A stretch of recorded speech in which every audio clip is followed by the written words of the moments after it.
I'm delighted now to welcome along Paul Gallagher. Paul, you're very welcome along. Thank you, Kim.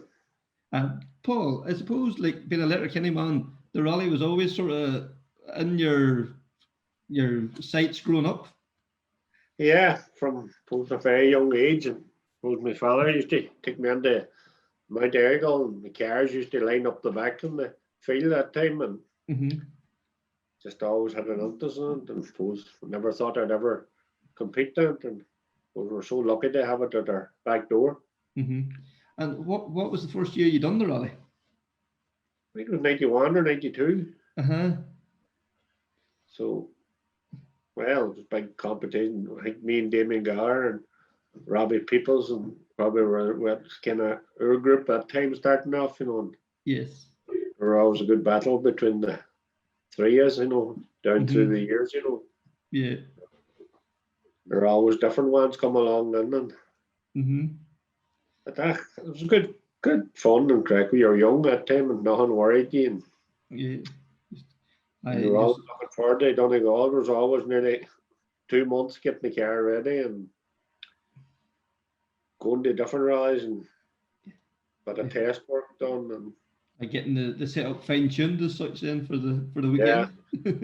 Usually went to Cavan or somewhere beforehand and get the rusts out and get yourself on the pace. And it was a good old times. And like, is there one year that it stands out in particular that you really enjoyed the rally that weekend? I always enjoyed Donegal. I probably hadn't a whole lot of luck in it. You know what I mean? I don't know many times I finished it, but I always enjoyed the stages. They were always, knew a lot of the stages very well because probably through work and one thing or another, I've been on them often enough. And so it was like my back door, just.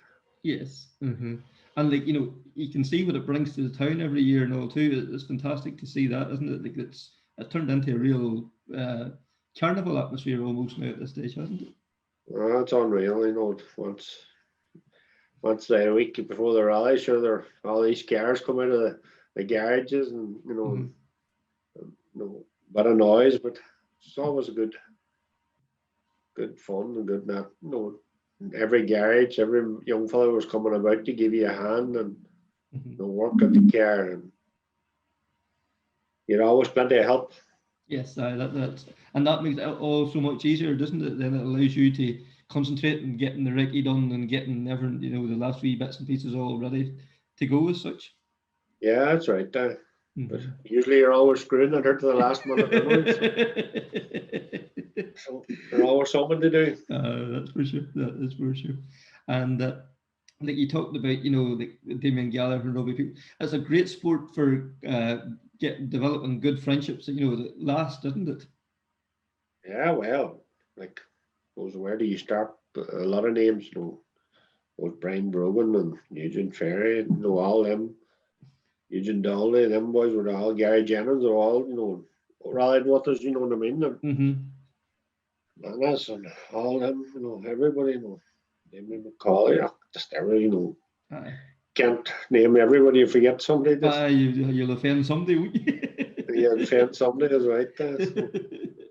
No, it was good. You met a whole lot of different people from everywhere, from all parts of the country, Wales and England, and Cork, and doesn't matter, they all come from everywhere. It was a rally everybody wanted to do. Yes, and like, whenever you're there competing, like, yes, every second counted on the stages, but the crack and the banter between the stages and off the stages was good too, I'd imagine. Oh, that's right. There's always a tale after every stage to be told, something here one somewhere, or something was there, or you know what I mean. There's always a crack and a lot of slagging going on too, and that was the fun. That was nearly as much part of it as anything else too.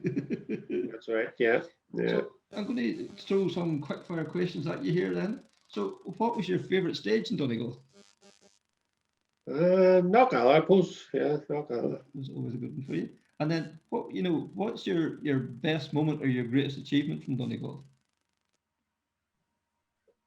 On international or well, just Donegal and in general, I suppose. Probably the best achievement overall in the rally time I won the Harvard or the final stage, was it, in Gallagher that time? Yeah. I won it overall, it was a nice boost to, have at the time, Mm-hmm. It was my first rally that I did one, and it was, but I had a lot of class ones and Donegal as well, Mm-hmm. And then, like, have you like a memory then that sticks out that got like it was going to be something silly break or wee things like that there that you kick you kind of turn around and kick yourself that should never have happened. Yeah, well, I suppose me and Damien Gallagher was having a big battle one time, and I was complaining away about brakes all the time, and actually it was a wheel bearing, but we didn't know at the time. Right. I think me and Damien was just chatting about that not that long ago, and he didn't believe it either. He thought it was a nice story I was telling them, you know what I mean? Mm-hmm. It was a wheel bearing, that's what caused it. I actually had an accident on the last stage in the Atlantic Drive. And that's me and him was battling at that time for the class, so probably that was one silly thing happened. Mm-hmm. Yes.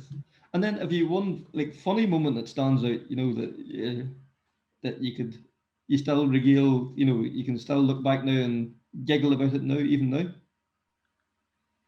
Well, I suppose a lot of funny moments, you know what I mean? Like, Mm-hmm. not an ear when you should have been off the road, maybe, and you got away with it. And, then there were times in it you couldn't put a wheel off the grass, there'd be something in it, just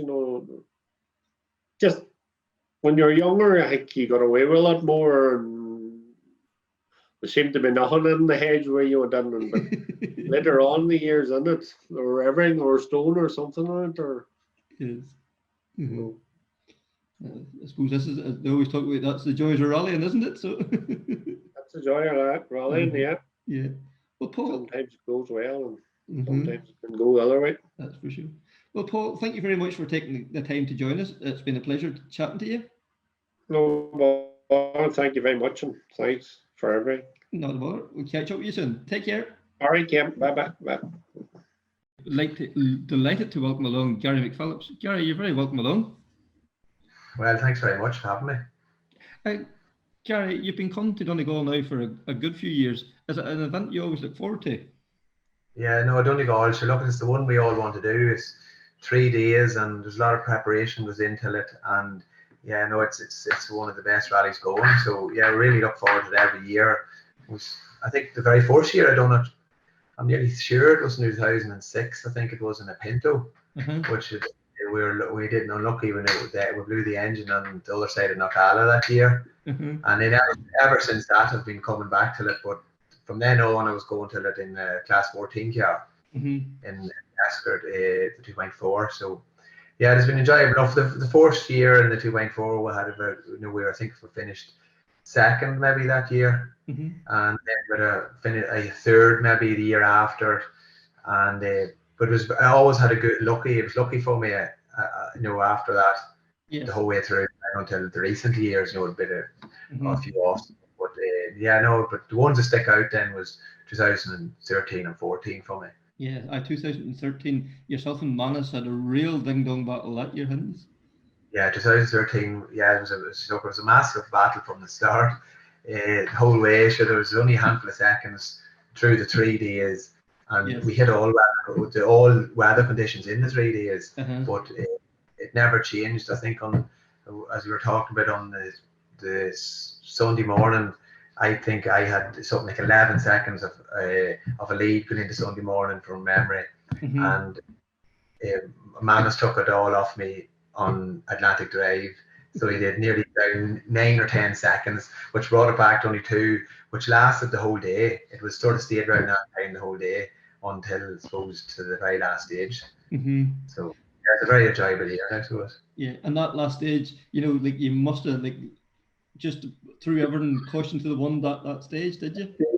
Oh, yeah, look at the two of us, I suppose, at the start of the stage, and myself and Paul and Manus and Donegal, we all shook hands at the start and wished each other the best. Sure. So when we left, and as I said, come to the end of the stage, we went through the stage like we never went through the stage before, and we come to the end of it, and I said I never was as quick taking me helmet and seatbelts off to get looking around and start counting the seconds down until the second man is coming through the finish line. So yeah, it was just unfortunate Manus at the wee slide off, didn't get to the finish, but yeah, just look at it, turned out to be a brilliant weekend, so it did. And like that's just the mark of the man that Manus was, wasn't it? That you all shook hands, wished each other the best, and I would say he was probably one of the first people to congratulate you as well when it was all over. Oh yeah, you know, look at it, down through the years. Suppose we were competing with each other a lot, and you know, he'd win one and I'd win one, and it was a great battle. And even in that year, I remember sitting at the start of Atlantic Drive, and I had two spare tires, two tires in the boot because we had wet more, and I could fit two tires in. And it was actually Manus and Donegal helped me change the tires. So before we went that Atlantic Drive stage. Yes. So it just goes to show the type of competitor he was. You know, so yeah, it was a, and it did go to the bat. It didn't end there. Then sure, went on into 2014. Then yes, started all over again. Again, it was going down to every last second again, and like that's right. 2014, you won again, but like Manus had these problems, and who else was in the big battle in 14? Was that wasn't going out of my head now? Each were Daniel McKenna. And yes. Manus and Daniel then retired Saturday, sort of like early afternoon.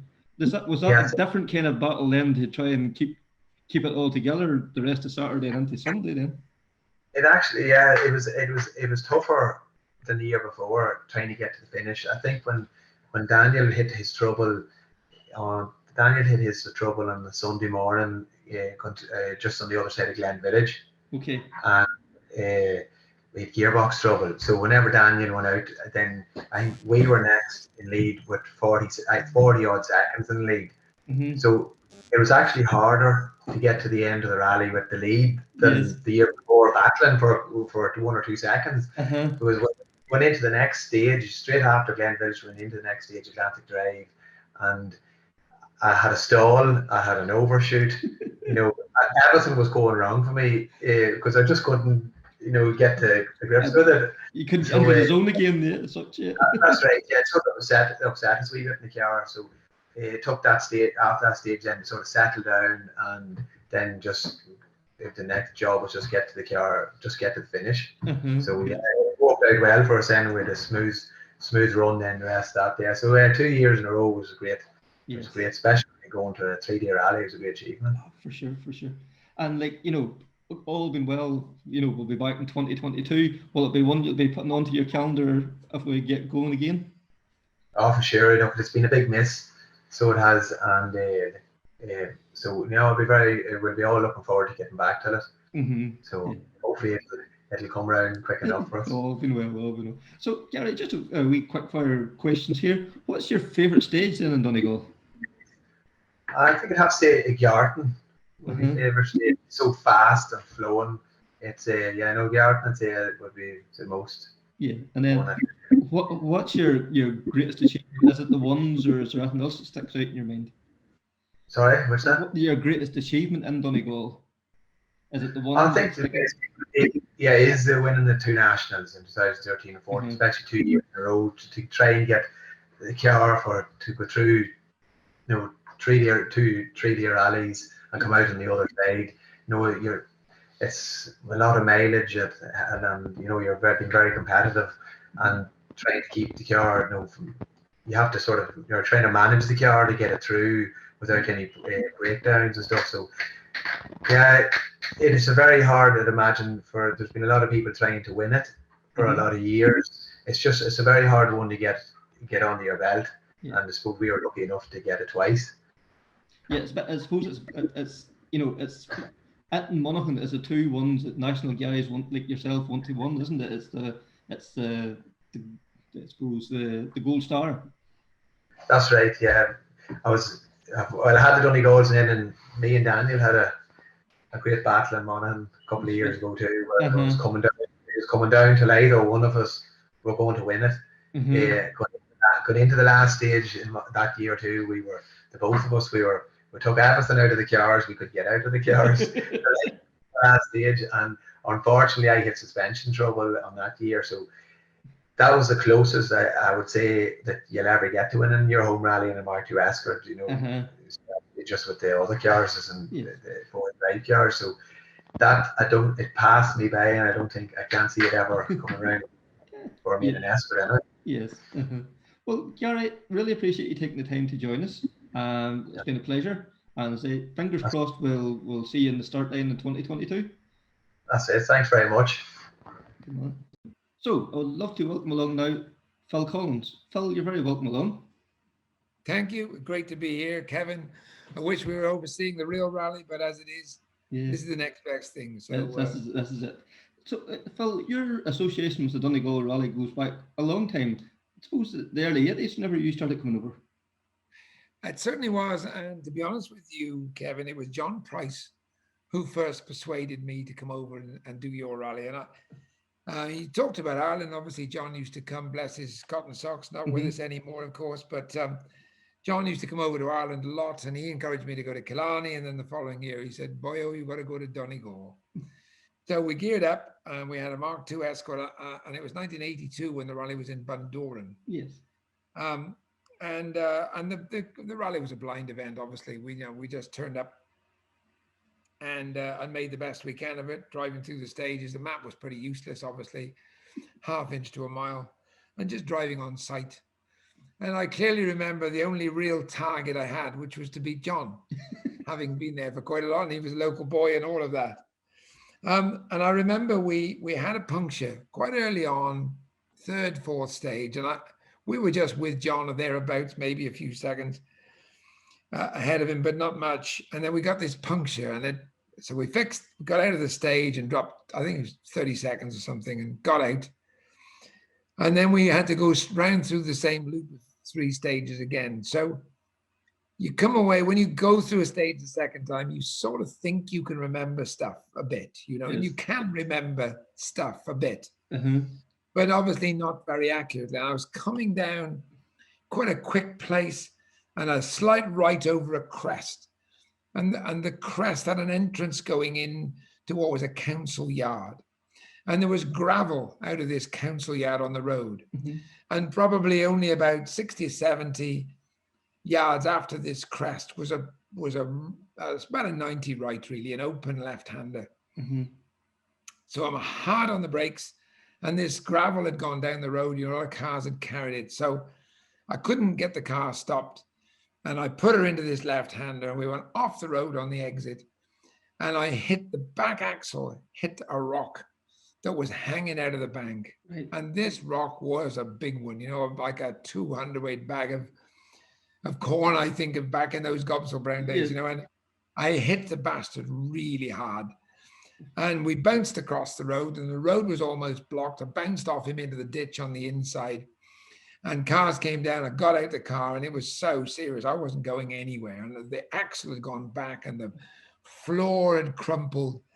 And I was absolutely devastated. Come all this way, I got a guy called John Savage who was with me on the maps, and I remember it well. Anyway, we had no choice. We couldn't lift the car. There were no spectators, but I looked up, and there was a churchyard up on the bank, and there were about half a dozen boys in the churchyard, and they were looking down on. It was a great place to spectate. It was like an amphitheater. Looking down, they've seen our accident, so they wait for the top 15, 20 cars to go through, and then these boys climbed over the church wall, and they come down across the field. And I'm not in the mood to have a conversation with anybody about it. I'm just immersed in my own depression. But the boy climbs over the wire, gets his balls hooked in the wire a bit, and then he comes over to the car, and I just acknowledged him, but not very cheerily. Looks around the car, and the other boy's looking at that car, and he looks at the wheel, and he looks through the window, and he looks at me, and he looks at the rock, and he looks back at the car, and he looks at me. Oh, he'd be honest with you. He said, it's about the 5th time I've ever watched this rally from here, and the 4th time I've ever seen anybody hit that rock. But I'll give you one thing. You're the first fucker to move him. I should have said the first fella to move him. Yes. Or if you want me to take that again, I will. No. But So we were about 40 miles from Bundoran, and we parked the car down a little drive. Uh-huh. I went back to the headquarters and got pissed and came out next morning. And I remember being completely encaptured by all these midges. Uh-huh. And I'd never encountered the midges. You know, Oh, we'd got right. Yes. we Uh-huh. got the coats on and the temperature was lovely. And I remember old John Savage, he got bitten all around his waist. And I'd never encountered that before, you know. Yes. But, Uh-huh. so that was my first memory of Donegal, Uh-huh. a real hard Yes. I came back the following year. James Cullen was clerk of the course then. Yes. James Cullen is one of the most well-known organisers and drivers of your rally of everybody. And back in those days, he was an absolutely key part. He was clerk of the course, and he was the main man. He called me, said, "Would you like to come back again and free entry and enough to cover the fuel cost and all of that?" So over we went. And it was still a blind event, and I was in the Opal of Scone. It was the first year I had the Scone. And one of the things that made and gave some confidence to driving a blind rally in Ireland was the quality of caution boards. Okay. They were pretty rare, but when they were there, they meant something. So if it was if it looked okay, generally speaking, it was okay.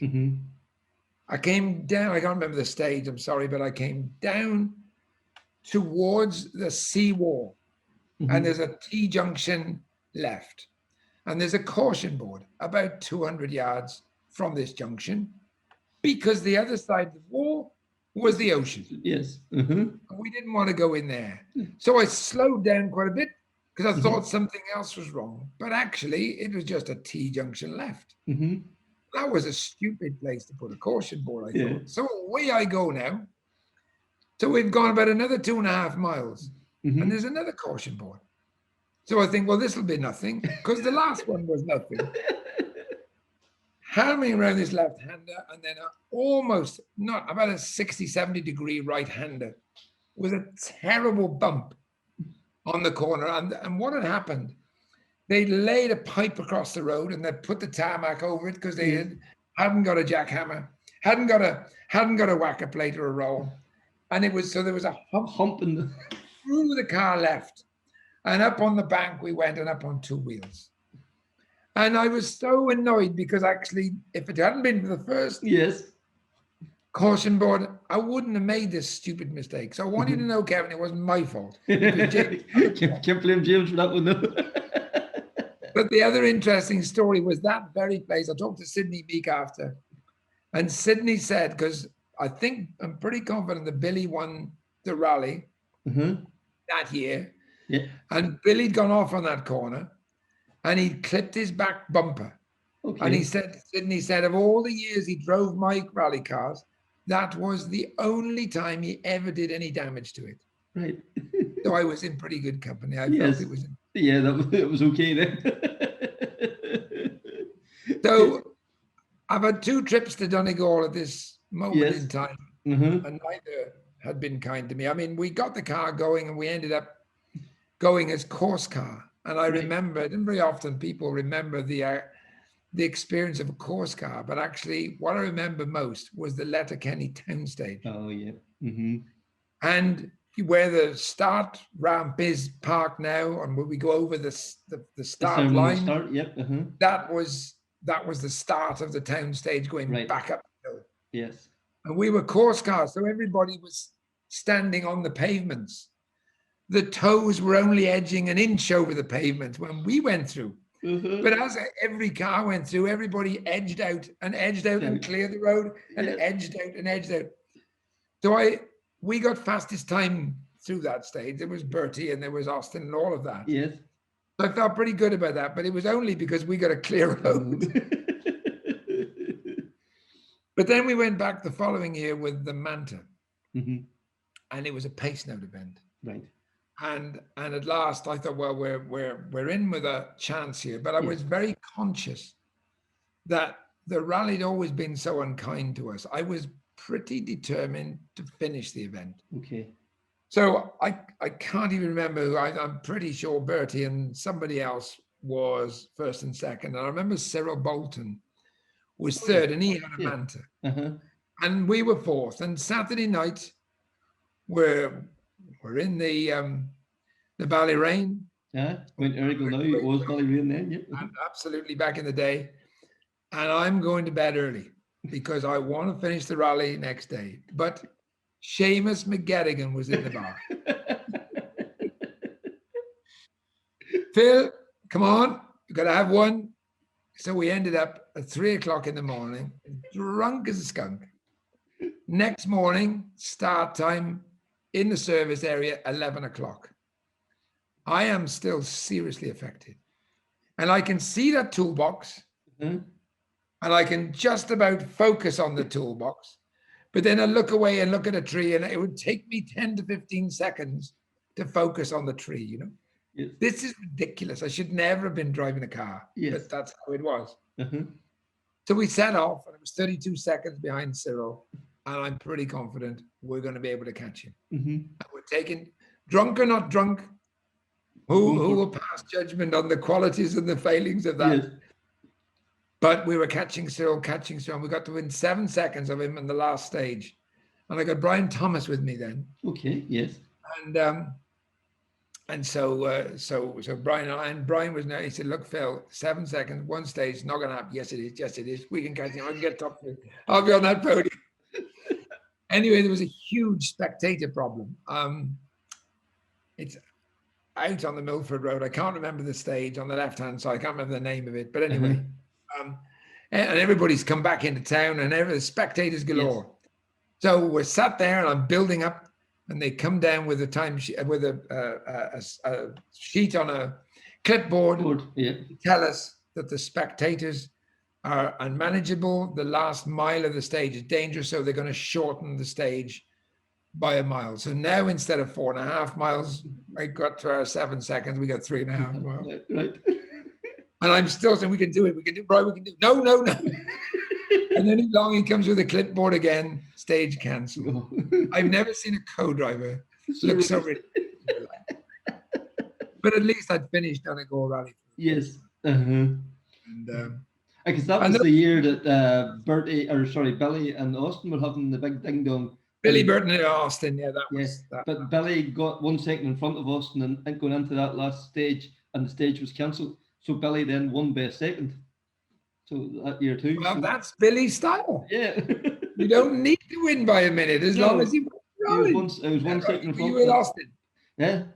You say you were with Austin? No. I was just remember the times coming through at that time. Yes. And that Billy had been behind the whole rally and had got in front then by 1 second with one stage to go, and then the stage got cancelled. You know. Exactly right. He was some man, wasn't he? Yeah. Yes. He was Mr. Smooth. What a boy. Mm-hmm. But there you go. So those first 3 events. I mean, I remember coming back in the pink car and putting it on its side, chasing Mark Level and all of that stuff. But those first 3 Donegal experiences, probably the ones I remember the best. And then, won in the national rally twice, 2007 and 8, wasn't it? I think it was. Yeah, and that was hard fought, and we had some hard luck stories there. I remember leading it and breaking an input shaft, me and Howard. End of story, and then we come back and we had a couple of wins, and that was fantastic. I mean, it was 22. That was 1986 because 2006. It was 22 years. Right, since finishing it in the Manta. Yes, to finish it again. And you keep coming back, so obviously it's an event you really enjoy. Well, that's the understatement of the month, really. Okay. I mean, it's such a fabulous experience, and it's very difficult for anybody who's never been there and certainly never competed in the rally to imagine the atmosphere that is created in Donegal. And you've got about 3 hours of darkness, so that everything's daylight until gone 11 o'clock at night. And then it's daylight again at 3 o'clock in the morning, and people still in the bars. And it used to be the tents all the way up the side of the street. Every field was full of tents. And the spectators that were out there following. And I remember doing it with Robbie Philpott again. One of these early days, I think it was the Pink Sierra. Robbie Philpott. Okay, yeah, went on to set with Kenny and all co-drove. that. And we went out to the rally. That was when I went on its side with Chasing Mark in the Sierra, and we had a little samba, I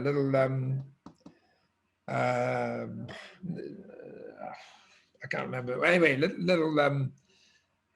little samba that we were recceing in. Okay. And we went off. We went to spectate, and I just couldn't believe the size, the number of cars that were parked in every field. And we went to spectate, and then we came back to get the car, and we couldn't find it. So went down the road a couple of miles, and there were some roadworks. I said, Robbie, hang on, we'll stop here. So I nicked a cone off the side of the road and got a roll of tape from the boys of the service van and taped it on the roof so we could always find the samba from there on. I've got a photograph of it somewhere. It was great. I said, we're going to homologate this one of these days. This is the way to find the car.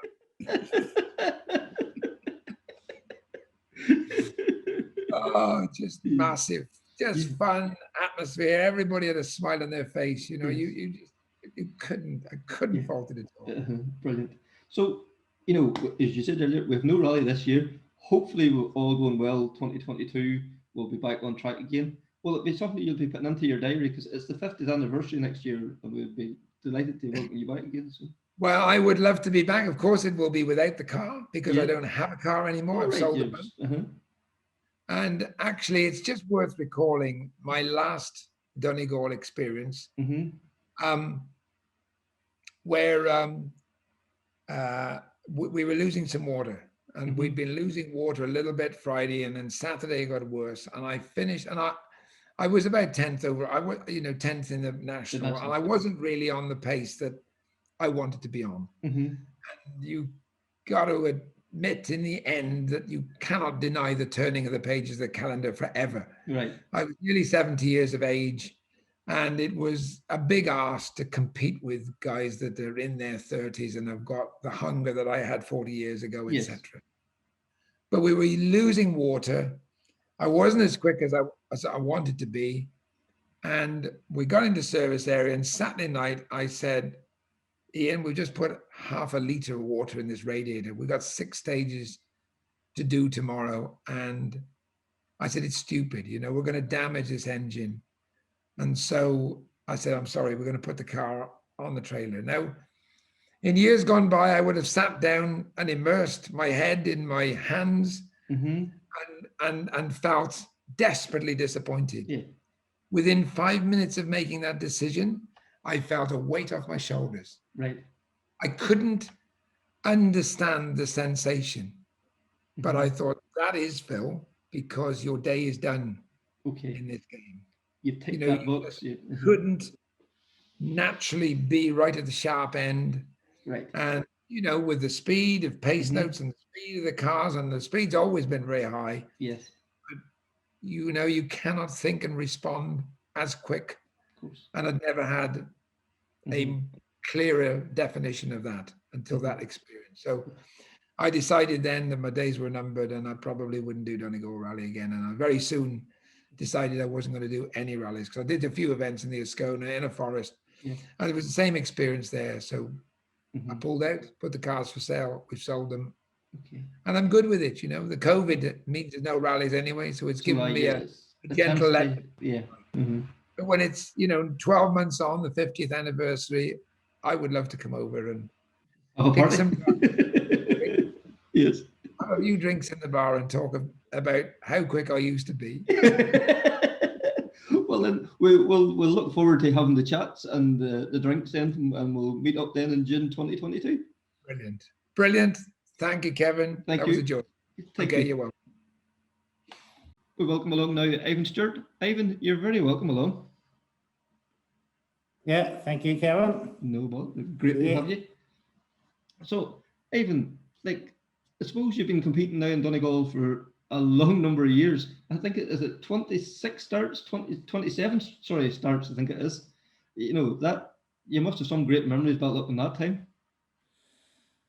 I do have them early years, especially. you know, there were great years, you know, from it was the first year of Donegal International Rally was 86, you know, and I had some brilliant years from 86, you know, some brilliant years, yeah, yeah. And you were nearly always a Ford man, I suppose, in them early years too, was it? Aye, the very first car I had, which, well, at the very start, before I started to do the international rallies, I was started off, me and another guy, Robbie Peoples, with the Hillman Avenger, you know. Mm-hmm. We had between us.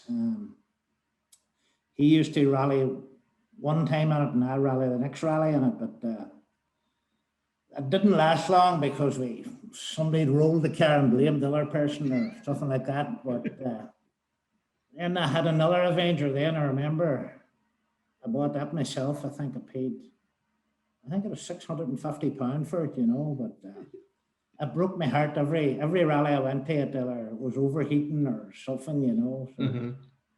no, for the international then, I bought a Group 1 escort of a fella in Derry, Raymond McLaughlin. Oh, yeah, yeah. It was an ex-John Boyle escort from Manor. Mm-hmm. And before that, I think it was Wally John Doan owned it, you know. Okay. So it was me and a guy that I worked along with in Graham Motors, Gary Conaghan. That's the first international rally we'd done, you know. Mm-hmm. I think we started with number 130 on the door. And I can't really remember where we finished, but we had a terrific weekend, you know. Mm-hmm. We may have hit her 3 or 4 times. I think we put 4 radiators through the fronter, you know. So. But no, a brilliant weekend, you know. That'll be that first memory, you know, always stays with you, you know. Yeah. I like, you know, you've been going to the rally before to actually compete in your home international. Must have been just like the cream, you know, the cherry on top, I suppose. That's the way I'm looking at it. Aye, you know, maybe it's all the people that be out watching you and the hype beforehand and all the people waving you on and maybe you know so many people. It was brilliant. It was just a thing hard to explain. It was just brilliant feeling, brilliant feeling. And then, you know, you progressed through the years and, you know, good results along the way. And then it was 2005, you know, the ultimate prize, taking away the national rally that weekend. Like, that was some achievement. Aye, yeah, that was me and Joe Friel. Uh-huh. Won the national end of the international rally. That was an Escort Cosworth, a Group A Escort Cosworth. It was just it was a very lucky car for us, you know. We'd done a good bit of rallying on it and it gave us no bother, you know. But it was a brilliant buzz to it, you know, and everything fell into place. Just, you know, it was just happened to be our weekend and everything went well. Just it was brilliant. Yes, brilliant. And like, you know, the way the national rally now is almost as big a prize now as the main international one, you know. Like it's probably the gold star in Irish rallying for guys in their Mark II escorts and all. Like, isn't it amazing how far the Mark II escorts come along, even in your time rallying, you know, like even the 2-litre BDA now, like when you think of these 2.5 Millingtons, they're almost unrecognizable. You know, it's unreal how far the Mark II has came, you know, but it's the money those guys are spending on them Mark IIs. You know, I remember buying Mark IIs maybe in the 1990s, the very early 90s, maybe the late 80s. You could buy a Mark II for like a £5,000 or £6,000. And you could go and do it. We've done it. We went and done maybe a national rally, the Harvest Rally or whatever, a couple of years in a row. And you could finish 3rd or 4th overall. Whereas now you have to almost spend £100,000 on a car, you know. It's, you know, Mark IIs they're just like world rally cars, really. There's nothing of a Mark II left in it, you know. You know, it may look like a Mark II, but it's all very It's all very specialized parts. That's for You know, sure. it's like a WRC Mark II. That's what I call them. You know? Yeah, they're either unrecognizable below the skin. I suppose that would be the way of looking at it. Aye, yeah. Yes. And You know, they aren't Ford anymore. You know, it's all. yeah, and You know. like your good friend there, you spoke about Robbie. Excuse me, Robbie Peoples has one more start ahead of you. He has 28 starts. Is that something that you would like to at least equal, if not beat? Would you like to get another start or two on below the belt? Aye, you know, it'd be nice to get out and get going again. I definitely would. Me and Robbie started off together. In Hillman Avenger, you know. But Yes. and Robbie went his own way and I went my own way. Robbie had only 3 cars during his lifespan, you know, in them 28 years. I probably had 20 cars, you know, different cars all the time. But it'd be nice to do another rally or 2 rallies and be ahead of him. But no, Robbie was a great friend. And I remember one year down in Port Lake, that's outside Priestla, on an international rally. And we had all got through to the Sunday. I'd got through to the Sunday. Robbie got through to the Sunday. And me and another fella, John Crumlish, were doing the rally. And it started to rain on Sunday. And the car kind of got steamed up. We didn't see where we were going. And we put it off into a bog. And we were in the bog. And I remember getting out of the car, no spectators about. And I remember running up the road for about, I would say, a quarter of a mile and stealing a man's tractor and driving it down the stage, you know. Yes. And then we still couldn't get the car out, you know, but I remember then Robbie and Keith came along and they were leading their class, but they knew they were leading it by 10 or 15 minutes. So Robbie got off, and Robbie would be very used in tractors, and we got a rope hooked on, and Robbie got me pulled back out onto the road again. Jeez. And, you know, I might have spent 10 minutes doing it, and when we got back into the car, then we were absolutely drenched in water, you know.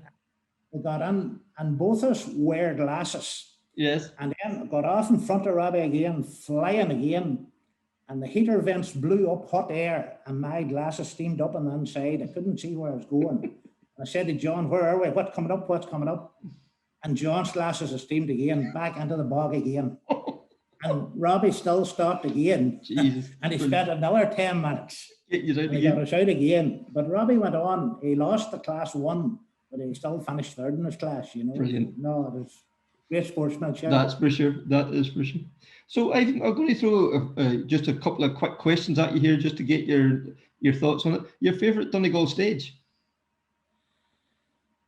I would have to say Glen, you know, High Glen and Low Glen tied in together. You know, we start on the Carrigart Road and end up on the Priestla Road. Doesn't get any there's a bit of everything on it. You know, there's a bit of everything on it. Yeah. I think it's a brilliant stage. You know, I think it's just a brilliant stage. And Very good. maybe Knockalla then, you know, Right. Knockalla. A lot of different variations in Knockalla. Yes. No, my favourite stage, certainly Glen. Glen. And then what's your best moment or your greatest achievement in the rally? Was it the one, or is there anything else that sticks out in your mind?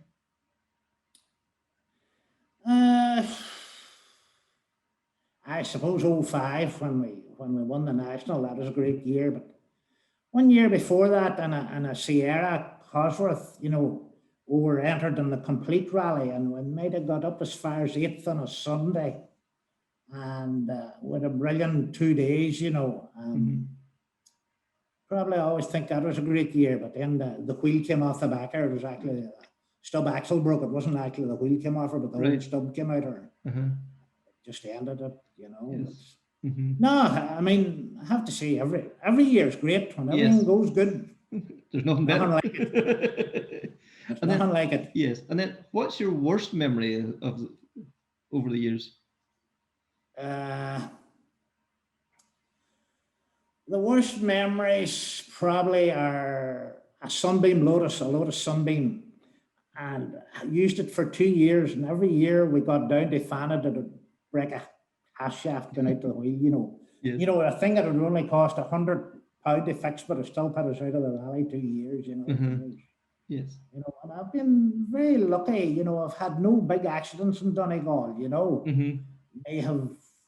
May have rolled one time with John Crumlish one time on our own home stage, but no, Donegal's been brilliant to us, you know. Good. Brilliant. And then, is there one memory that stands out that's just been like a real funny moment that you could do nothing else, only laugh, I suppose? Well, I think that was the funniest moment, you know, running up the stage 1/4 mile, stealing a boy's tractor, not seeing him, taking it, going down the road, you know. Yes. But you thinking somebody doing it now, Yes. you know. I just think it was Brilliant. a brilliant moment, just, Yes. you know, you wouldn't even think you were just that age or that Aye. geared up to do it, you know. You just wanted to keep rallying, and that was no matter what was going to stand in the way. I don't know. I can't think of any other funny moment I remember. Oh, maybe one year, me and Damien Crawford was doing the rally in a Sierra Cosworth, and then we came across a sheep run across the road in front of us, and we said, "Oh, how lucky we are!" But then there was a wee lamb coming after the sheep, Oh. and we hit it, but it got away. You know, Right. it kind of went up over the bonnet, Yes. up in the mirror. The lamb was still going. But when we came to the end of the stage, and Brian Patterson asked him how that stage was and all that, Damien didn't know. He didn't know much about sheep or anything. He just said a small sheep. You know, we didn't know to say it was a lamb. Yeah. So, Ivan, I think that's just about perfect there. So, thank you very much for taking the time to join us. I really appreciate you. It's been a pleasure chatting to you. Thank you, Kevin. Good man. I'm absolutely delighted to welcome along now Daniel Conaghan. Daniel, you're very welcome. Thank you, Kevin, for being asked to do it now. I'm privileged. It's a pleasure having you on. You're one of those guys up there at the top when it comes to starts. I think you are 26 starts. Ivan Stewart's on 27, and Robbie Peoples on 28. I would say there's a record you're angling for. Well, we're all friends. We'll just try and keep along and see who can end up with the most. What was the first year you competed?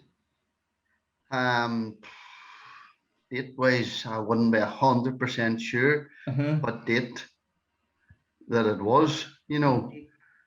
But I would say we're nearly all together. Robbie, Ivan, and myself. You know, we're all there together as neighbours and friends and helping one another. What rallying was at that time. And even before you started competing, was the rally a big part of your life, even in the early days? Yes, it was, because at my home place, McMahon's Garage was behind, and that's where they were building the rally cars. Derek was rallying, and they were building cars for Rosemary Smith and Robert Ward. And I would say I had my backside on Rosemary's passenger seat before she even knew what the car looked like. So there was no turning back from that then. The seeds were sown at a very early age.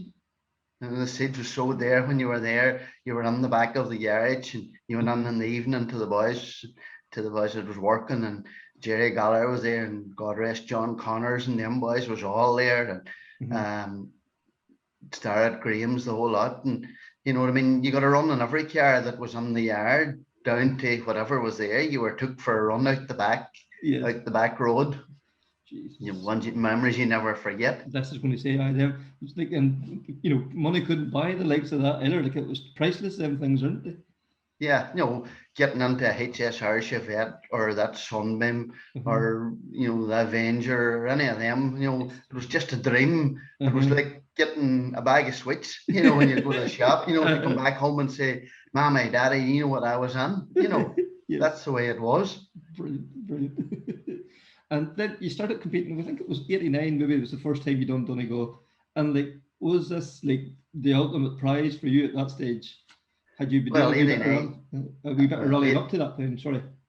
Yeah, we're rallying up to that before that and all that. But that Donegal International was the the cream of trying to do everything, and you were gathering sponsorship and you were doing everybody, trying everything to get there and get there. Yeah, and like to finally roll over the rump on the Friday, it must have been like Christmas come for you at that stage then.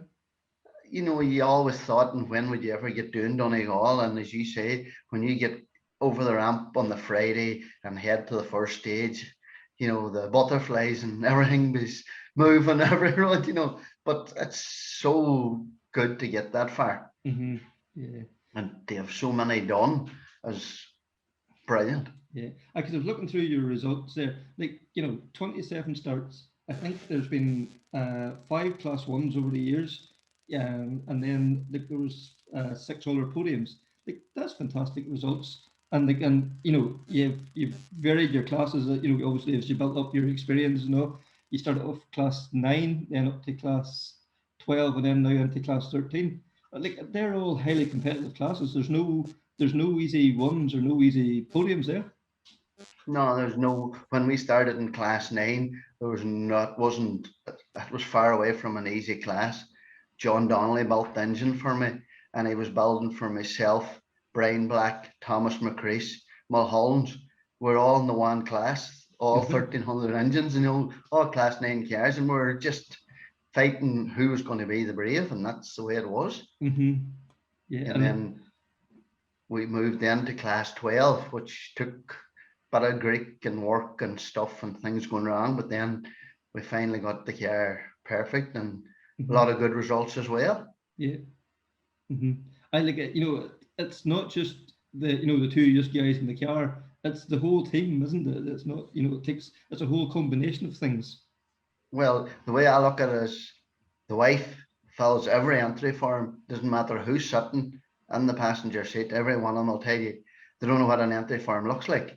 When they see it on recce morning, where you have to sign your name, navigator. You didn't sign it, and family pushed me, helped me, still help me. My friends and sponsors and everything, only for them.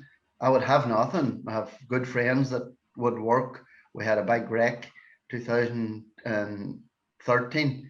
We went off in Conaghan, and we built the car from scratch in a week and a half.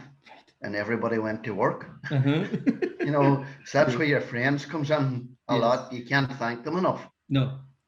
Yeah. But it's good people around you makes things like that happen, isn't it?